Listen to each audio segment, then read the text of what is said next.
Olá, bem-vindos ao Saber Viver.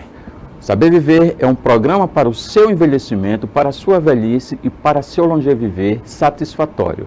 Hoje nós vamos apresentar dois quadros, o Conhecendo o Estatuto do Idoso, quando nós vamos falar do capítulo 5, referente à educação, à cultura e o lazer.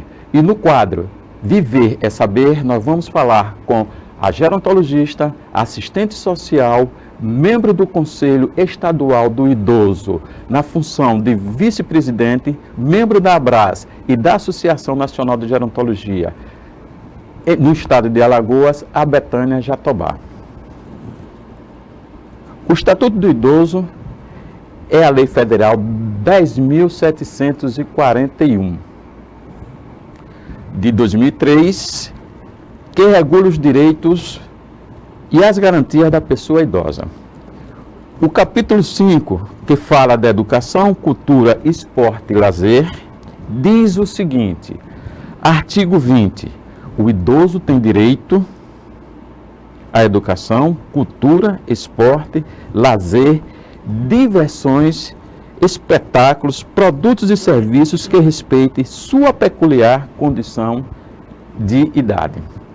O artigo 21, o poder público criará oportunidades de acesso do idoso à educação, enquanto currículos, metodologia e material didático, aos programas educacionais e a eles destinados. Artigo 21, que tem o seu primeiro parágrafo, que diz o seguinte: os cursos especiais para os idosos incluirão conteúdo relativos às técnicas de comunicação, computação e demais avanços tecnológicos para sua integração à vida moderna. O parágrafo 2º, os idosos participarão das comemorações de caráter cívico-cultural para a transmissão de conhecimento e vivência às demais gerações, no sentido da preservação da memória e da identidade culturais. Artigo 22, nos currículos mínimos dos diversos níveis de ensino informal serão inseridos conteúdos voltados ao processo de envelhecimento, ao respeito, à valorização do idoso, de forma a eliminar o preconceito e a produzir conhecimentos sobre a matéria. No quadro Viver é Saber, estamos recebendo a gerontologista Betânia Jatobá. E vamos falar sobre a atual conjuntura do Estado e principalmente da capital, da nossa capital Maceió, onde habitam a maioria dos nossos idosos. Seja bem-vinda, Betânia. Muito obrigado pela sua participação desde já. Eu agradeço o convite. É um prazer, Silvestre, estar aqui com vocês. Estamos à disposição, dentro do que é possível, a gente responder a tantas coisas importantes, né, que se precisa fazer para os idosos de Maceió e do estado de Alagoas como um todo. Olha, desde março, né, do ano passado que a gente vem sofrendo com essa crise pandêmica, né? Verdade. Quer dizer, teve uma situação, o idoso alagoano teve uma situação antes, estamos vivendo uma perante, né, recorrente, verdade, e vamos viver uma que a gente ainda não sabe como é que vai ser. Eu pergunto a você, quem é o idoso alagoano? Olha, o idoso alagoano, na sua grande maioria, infelizmente, é o idoso que vive de um salário mínimo, que uns é a aposentadoria, né, por conquista, e outros é o benefício da prestação continuada, que foi criado através da Lei Orgânica da Assistência Social. Então, se não tivesse esse benefício, não sei como os idosos iam sobreviver. Agora, o mais agravante que eu acho da situação dos nossos idosos, de uma maneira geral, é a nossa preocupação maior, é a questão da saúde, porque hoje quase 9% dos idosos da população do estado de Alagoas é que tem plano de saúde. Então imagine você que o restante vive de quem? Do SUS. Graças a Deus que a gente tem um SUS, que é o Sistema Único de Saúde, com muitas dificuldades e limitações que a gente sabe para atendimento, porque nas unidades de saúde não tem médico geriatra, tem um clínico geral, né? Então, assim, imagine um idoso que não tem plano de saúde, que sobrevive a sua grande maioria de um salário mínimo, e a preocupação maior, não se oferece espaço de lazer, a cidade, infelizmente, não proporciona isso. Quem faz algum trabalho é a sociedade civil organizada, através dos grupos, e o SESC, né? E outras pessoas, inclusive você, que tem um trabalho na área de educação, de cultura, né, Silvestre? Por iniciativa sua própria, mas, assim, a gente se preocupa muito com a situação do perfil do idoso do Brasil, especialmente Nordeste, que é uma área que a gente compreende e acompanha mais, mas é preocupante. E aí, qual é a grande preocupação? Infelizmente, não existe ainda políticas efetivas que possa cumprir o que está na lei, porque em termos de marco legal, o Brasil está de parabéns. Nós temos uma política nacional do idoso regulamentada desde 1994. O Estatuto do Idoso está aí, completo, mas não está sendo cumprido. Na maioria, e aqui no Nordeste, e aqui especificamente em Alagoas, muito a desejar. Isso nos preocupa muito, me deixa frustrada. Olha que eu sou alagoana, amo a minha cidade, morei muito tempo fora e pude contribuir em outros estados, mas aqui tenho sofrido e me sentido frustrada, porque tento, dentro do que eu posso contribuir, e é difícil, muito difícil. Mas a gente não desiste, né? Eu continuo otimista e tendo certeza que Maceió vai avançar, porque a gente está com tudo na mão para avançar, para fazer acontecer. É como você bem disse, Maceió, a população maior está aqui, está concentrada em Maceió, né? Nós temos hoje mais de 3 milhões de habitantes, 10% vivem em Maceió. Depois, o segundo município é Arapiraca, né? Ô Betânia, você falou aí, no geral, Alagoas, a situação, e também você deu um destaque em Maceió. Tem vantagem o idoso que mora aqui e o idoso que ainda está lá no interior? Você vê alguma vantagem? Olha, Maceió realmente oferece mais possibilidade de serviço, né? Eu acredito, pelos alguns municípios que eu conheço, nós estivemos em 2019 visitando 15 municípios para fazer as conferências. Isso, eu vou dar um parênteses aí. Em municípios Sim. que a gente chama de polos, né? Polos, tem uma organização. Sim, que tem conselho. Né? Uma estrutura. Por incrível que pareça, tem muita coisa importante aqui. Quem sustenta o trabalho das políticas públicas para o idoso e da assistência social são os CRAs e os CREA dos municípios. Se nós não tivéssemos esse serviço, a gente tem que tirar o chapéu para a equipe que trabalha nos CRAs, que são o centro de referência da assistência. É a porta de entrada quando qualquer pessoa, o idoso, vamos focar o tema nosso, que é o idoso, precisa de algum atendimento, de alguma orientação, procura o CRAs para fazer seu cadastro, porque tem que ter o cadastro único. E quando esse idoso já começa a perder vínculos, a família desestruturada, aí vem os CREAS, que é o Centro Regional Especializado de Assistência Social. Então a gente não pode negar que o serviço existe tanto no interior como na capital. Mas por quê? Porque a política de assistência social, ela funciona. Ela funciona, né? Funciona. São pessoal qualificados, estão sempre se atualizando, é um pessoal militante mesmo. Então, assim, a gente tem que tirar o chapéu para essa equipe, porque são elas. E assim, e o importante é essa visão integrada, porque você sabe que a política do idoso, ela passa pela saúde, pela educação, pela assistência, pelo esporte, pelo lazer, por vários setores. Então, é um trabalho integrado. E você tem que trabalhar de forma integrada com os outros. Então, assim, é uma parceria muito grande com a saúde. A saúde tem um papel importante, junto com a assistência social, mas ainda fica muita coisa, como o lazer, os idosos ter conhecimento dos seus direitos. Um agravante que eu quero deixar aqui, Silvestre, porque eu tenho acompanhado de perto, é a questão da violência contra a pessoa idosa. E agora, nessa pandemia, a coisa se agravou de um jeito que eu tenho até vergonha de citar exemplos que eu acompanhei aqui, junto com a Secretaria de Segurança e a Secretaria Municipal de Maceió, com relação à violência no domicílio. E a violência é da família. É quem está mais próximo. Eu ia falar com você, ia fazer uma pergunta para você, porque era essa relação mesmo, como é que anda de comunidade, né? comunidade, a relação intrafamiliar, mas você já deu alguns tópicos que você quer reforçar. Era uma pergunta que eu ia fazer até a você. Sim, claro.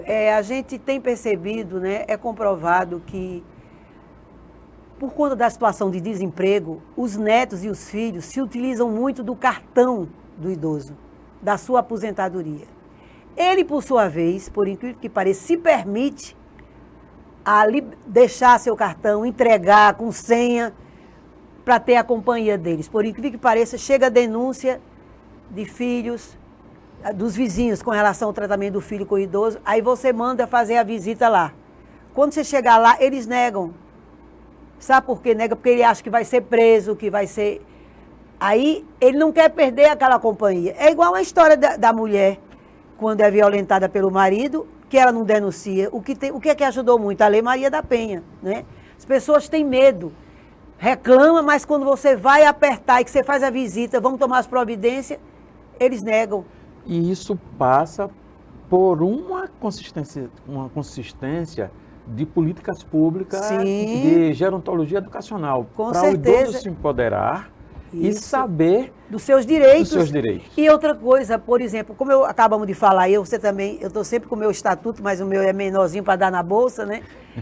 Porque são 116 artigos, não dá para você decorar tudo. Mas assim, não tenha dúvida, Silvestre, que o estatuto ele tem um papel importantíssimo para os idosos. Mas sabe qual é o grande problema e a minha experiência, que você sabe que eu milito nessa área há mais de quase 30 anos, né? Já estou com 70 anos, com muito orgulho. A mulher diz que não diz a idade, mas eu digo onde eu chego. Daqui a pouco, meu filho disse assim, mamãe, a senhora fica diminuindo a idade. Eu disse, diminuindo, porque a senhora já fez 71. Mas eu digo 70 porque eu acho mais bonito, mais chique. Zero, né? Muito orgulhosa. 7.0. 7.0.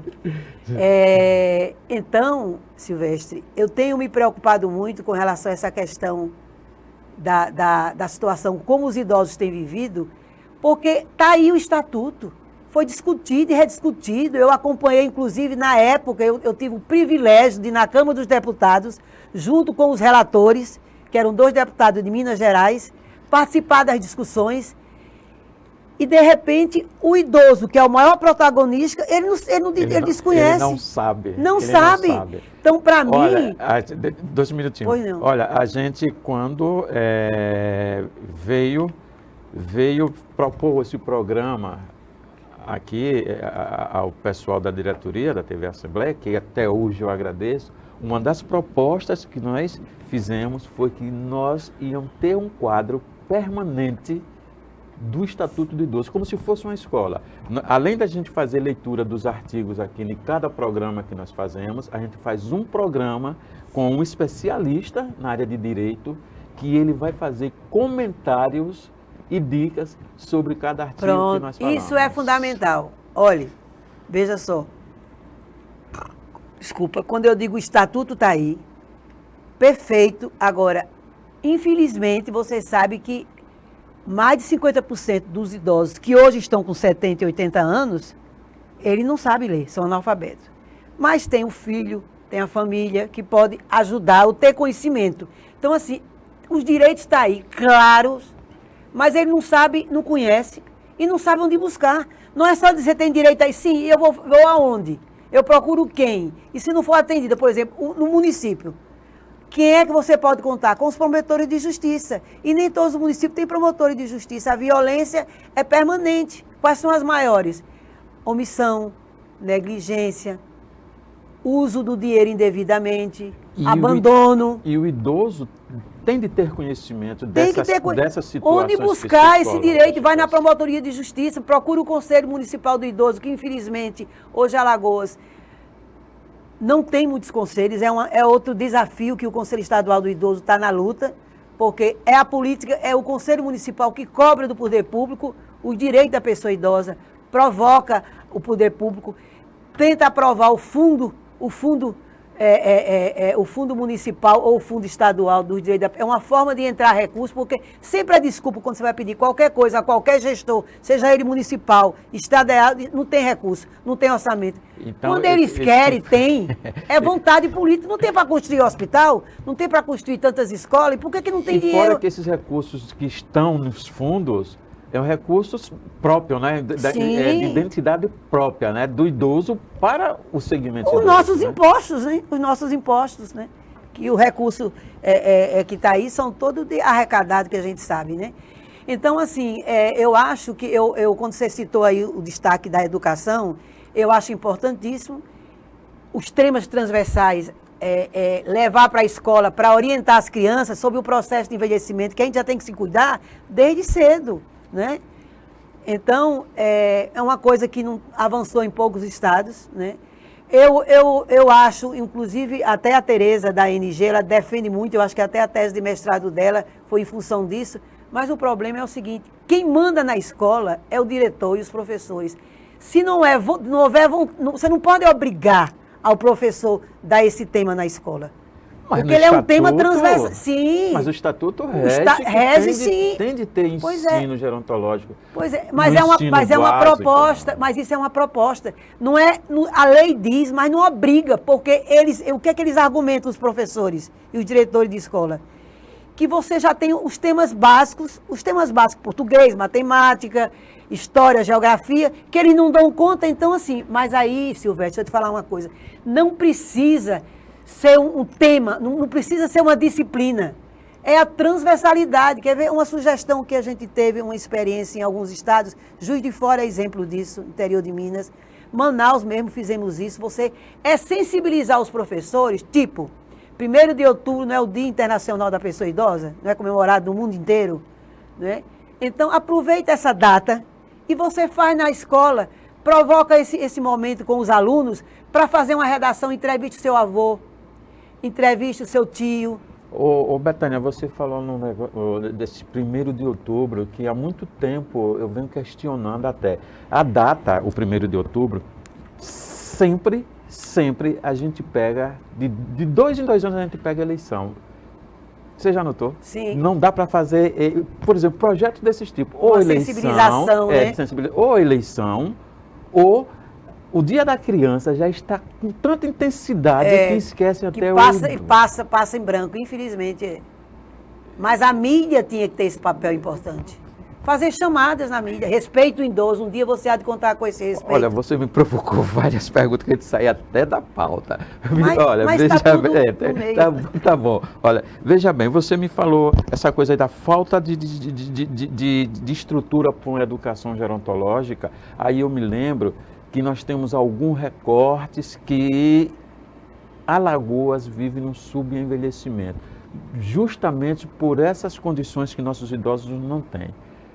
Condição econômica, educação que é baixa. Agora, isso eu estou falando da faixa do pessoal que está com 70. Por exemplo, eu acho que as pessoas que têm 50 anos, que nasceram na década de 60, 70, ele tem uma condição melhor. Porque naquela época não tinha escola. Não tinha escola. Realmente, a gente, quando entendeu? volta... Eu acho que nisso aí desenvolveu muito. Acho que precisa avançar a questão da alfabetização de adultos.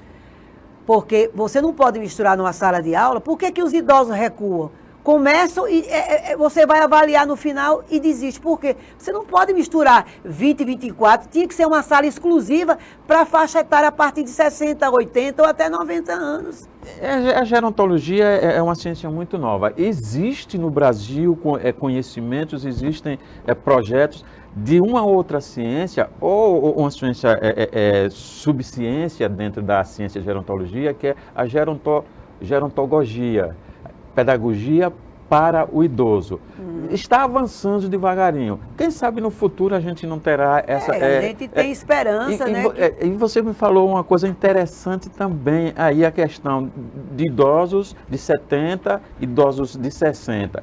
Também existe já, graças a Deus, já existem especulações de estudo dessa classificação. Idosos com 60 até 75, de 75 a 85, né? E aí por diante, que também vai ser uma salvação até para a gente gerar conhecimento, gerar cognições. Mas a pergunta aqui eu não posso deixar de fazer para você. O que é que falta para Alagoas e, respectivamente, Maceió, serem estado e município amigo da pessoa idosa? Olha, na verdade, o que falta é implantar as políticas públicas, que inclusive eu queria aproveitar essa oportunidade, já que nós estamos no início de uma gestão, né, nova da Prefeitura Municipal de Maceió, a gente fica esperançosa. Hoje, Silvestre, nós estamos com a faca e o queijo na mão. A gente não pode deixar de reconhecer que o Conselho Municipal do Idoso, ele teve uma ação efetiva. Veja só, em 2017, ou foi 18, teve a Conferência Municipal de Maceió. O que é a conferência? É você ouvir a sociedade civil e os idosos sobre o que é que eles estão precisando, quais são as queixas, quais são as demandas maiores, as maiores dificuldades que eles sentem. Então, em cima dessas propostas, você delibera e aprova. Então, assim, a gente não precisa inventar a roda. Nós já sabemos o que os idosos estão precisando. Saúde, educação, assistência, esporte, lazer, tudo isso aí que está no Estatuto. Então, a conferência, ela só vem legitimar. Não é uma coisa que foi discutida já com a participação dos idosos. Fizemos uma conferência exemplar aqui no Centro de Convenções, com a participação de mais de 400 pessoas, no auditório do Centro de Convenções, e onde os idosos participaram. Foi dividido em 4 eixos, e um dos eixos foi a educação, a questão da violência, que foi muito discutida, né? E outros assuntos. Outros temas que não cabem aqui, foram 4 eixos. Se você até permitir, eu posso ler aqui. Foram de 4 eixos, que foi... o eixo primeiro foi direitos fundamentais na Constituição das políticas públicas, e nas políticas públicas, com o subeixo saúde, assistência social, previdência, moradia, transporte, cultura, esporte e lazer. Esses são os principais eixos. Que foi justamente o que a gente está o que está discutindo aí no Estatuto. É isso que estou dizendo. As coisas ficam se repetindo. A gente já sabe tudo que precisa. Tem a provocação de pedido através de uma conferência de fórum, que não deixa de ser um grande então, fórum popular. São os direitos fundamentais: saúde, educação, lazer, esporte, vida. A parte financeira. O eixo 2 é educação, acessibilidade aos direitos, do idoso estudar, do idoso ter informação dos seus direitos, onde buscar os direitos, né? E a questão do tema transversais nas escolas para as crianças, porque isso tem um dado importante. Por que é importante você preparar já a criança desde hoje com relação ao respeito ao idoso? A Fundação Perseu Abramo, que tem um vínculo com o SESC de São Paulo, fez uma pesquisa, já tem, acho que mais de 10 anos, e que se você fizer hoje permanece, onde ele perguntava ao idoso: o que é que mais lhe incomoda hoje com a sociedade e os jovens? O preconceito. E principalmente o familiar. O preconceito, o desrespeito, sabe? Banalizando. É assim mesmo, é porque tá velho, e ficam fazendo gozação, desrespeito à pessoa idosa. Eu digo sempre, Betânia, que assim, quando uma pessoa estranha, vem para você, lhe faz um preconceito, lhe faz uma censura, você tem meios para você buscar e resolver. Claro. Até fazer uma resiliência. Mas se a gente começar... Mas o de dentro de casa, além de ter um sentimento tem emocional... Tem a educação informal, né, que está dentro de casa com a família, e a educação formal que está na escola. Por isso que eu estou falando, os professores tinham que fazer sensibilização do respeito à pessoa idosa, porque esse jovem pensa que não vão envelhecer. Então, você só vai sentir isso quando você vai ficando mais velho, né? Mas, enfim. Então, assim, e o outro eixo que eu queria colocar aqui, que é o enfrentamento da violação do direito da pessoa idosa. Está tudo claro o que é que se precisa fazer para poder diminuir essa violência. E a questão do papel dos conselhos, que eles são muito importantes para que as políticas façam acontecer. Então, assim, voltando à sua questão de Maceió, que é onde está a maior concentração de pessoas idosas, o que me preocupa no que me deixa hoje feliz, e eu estou assim muito otimista. O conselho, inclusive, tomou posse agora, né, o novo conselho, porque terminou o mandato. Nós temos, veja bem, a política, nós temos as propostas já. A política municipal do idoso já foi aprovada na Câmara dos Vereadores. A lei já foi publicada no Diário Oficial. Tem fundo municipal do idoso. Já tem fundo né? municipal. Então a gente está com a idoso. faca e o queijo na mão. Agora, Estrutura tem, vamos né? esperar aí. Eu não conheço ainda o secretário municipal de assistência social. Eu soube que é um jovem aí que trabalha numa ONG, teve até acho que no programa do Hulk. Eu não tenho ainda informação, mas me parece que é um líder de uma comunidade, que tem um trabalho, não sei se é voltado para idoso, eu até depois vou conversar com o pessoal do Conselho Municipal. Eu acho que é importante fazer uma visita ao secretário e saber quais são as propostas, né? Porque não precisa inventar roda, Silvestre, está tudo pronto. Só é seguir. Só é seguir. Só é seguir. A política foi lá, as propostas foram, como é que a gente pode dizer, o termo mais popular, né, para as pessoas entenderem. Teve a participação da pessoa idosa nas conferências, foi legitimadas pelos idosos, aprovada, votação pelos idosos como delegado das conferências, se reuniu com todas as secretarias municipais, que eu tive a oportunidade de participar dessa reunião há 1 ano e meio atrás, lá na prefeitura, inclusive a questão do transporte, que é uma grande queixa dos idosos, o desrespeito, né, dentro do ônibus, do transporte coletivo, a falta de cadeiras suficientes, tudo isso foi levantado. Então, é só fazer a execução disso, gente. Então, vamos esperar. Prefeito, eu não sei se você está nos ouvindo ou vai ter a oportunidade de nos assistir, mas a gente espera que realmente Maceió efetive suas políticas, faça acontecer, implante, porque está tudo pronto. A lei foi aprovada na Câmara, tem fundo municipal, as propostas foram todas legitimadas pela sociedade civil e o idoso foi protagonista disso. Então, vamos colocar isso no papel e fazer acontecer. Olha, então, Betânia, é bom, eu vou reforçar ao nosso prefeito, né?